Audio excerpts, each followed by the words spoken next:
Hello. In Charles Dickens' story Oliver Twist, Mr Bumble is the master of the workhouse. He marries a widow, Mrs Corney, who turns out to be very disagreeable. They end up having a terrible quarrel. I illustrate this excerpt with music and pictures, and the first picture is of Charles Dickens. Mr Bumble had recently married Mrs Corney and was master of the workhouse. He sighed. And tomorrow, 2 months, it was done, said Mr Bumble to himself. It seems a age. I sold myself to her cheap in marriage for 6 silver teaspoons, a pair of sugar tongs, and a milk pot, with a small quantity of second-hand furniture and £20 in money. I went very reasonable. Cheap!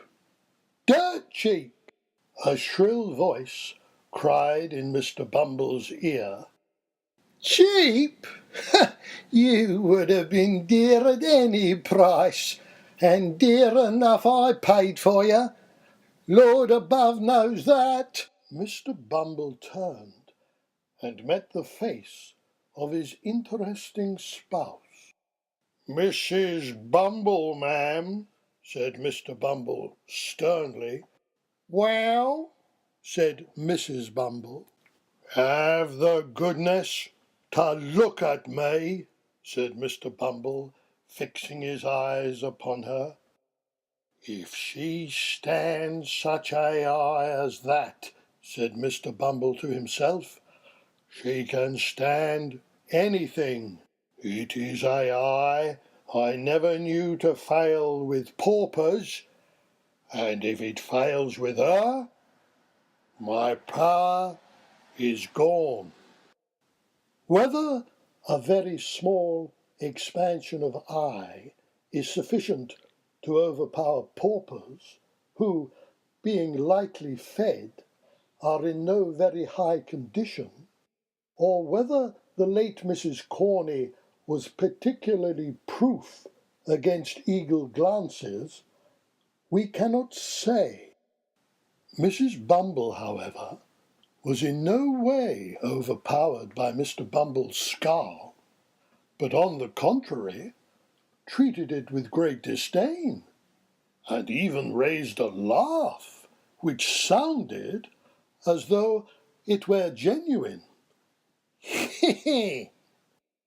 On hearing this most unexpected sound, Mr Bumble looked firstly incredulous, and afterwards amazed. Then he sat down and fell into a deep reverie, contemplating the situation. Finally he fell asleep, and did not rouse himself until his attention was again awakened by the voice of his partner. Are you going to sit snoring there all day? Inquired Mrs Bumble. I'm going to sit here as long as I think proper, ma'am. And although I was not snoring, I shall snore, gape, sneeze, laugh, or cry as the humour takes me, such being my privilege. Your privilege? Sneered Mrs Bumble with ineffable contempt. I said the word, ma'am. The privilege of a man is to command. And what's the privilege of a woman, in the name of goodness? Cried Mrs Bumble. To obey, ma'am, thundered Mr Bumble. Your late unfortunate husband should have taught you that, and then perhaps he might have been alive now. I wish he was, poor man. Mrs. Bumble saw at a glance that the decisive moment had now arrived, and that a blow struck for the mastery on one side or other must necessarily be final and conclusive. As soon as she heard the reference to her dead husband, she dropped into a chair, and with a loud scream that Mr. Bumble was a hard-hearted brute, fell into a paroxysm of tears. But tears were not the things to find their way to Mr. Bumble's soul.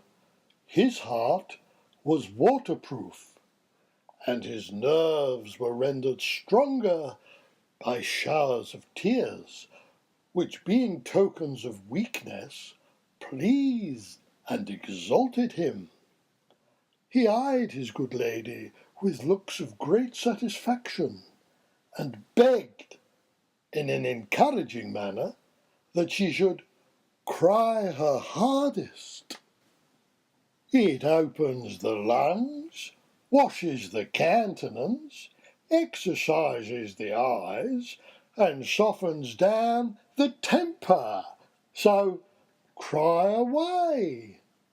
As he said this, Mr. Bumble took his hat from a peg, and putting it on rather rakishly on one side, as a man might who felt he had asserted his superiority, thrust his hands into his pockets, and sauntered towards the door. Now Mrs. Bumble had tried the tears because they were less troublesome than a physical assault. But she was quite prepared to try this method, as Mr. Bumble discovered. Mr. Bumble's hat suddenly flew across the room. Mrs. Bumble then clasped him tightly round the throat with one hand, and with the other inflicted a shower of blows on his head. This done, she created a little variety by scratching his face and tearing his hair. And having by this time inflicted as much punishment as she thought necessary, she pushed him over a chair and defied him to talk about his privilege again, if he dared.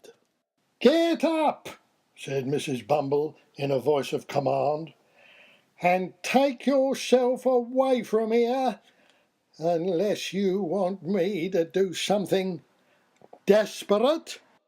Mr. Bumble rose, looking very dismayed, and wondering what something desperate might be.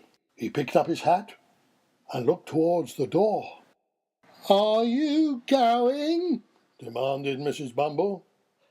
"Certainly, my dear, certainly," answered Mr. Bumble, moving quickly towards the door. "I didn't intend to. I'm going, my dear. You are so very violent that I really—" At this instant, Mrs. Bumble stepped hastily forward to replace the carpet which had been kicked up in the scuffle. Mr. Bumble immediately darted out of the room, leaving Mrs. Bumble in full possession of the field.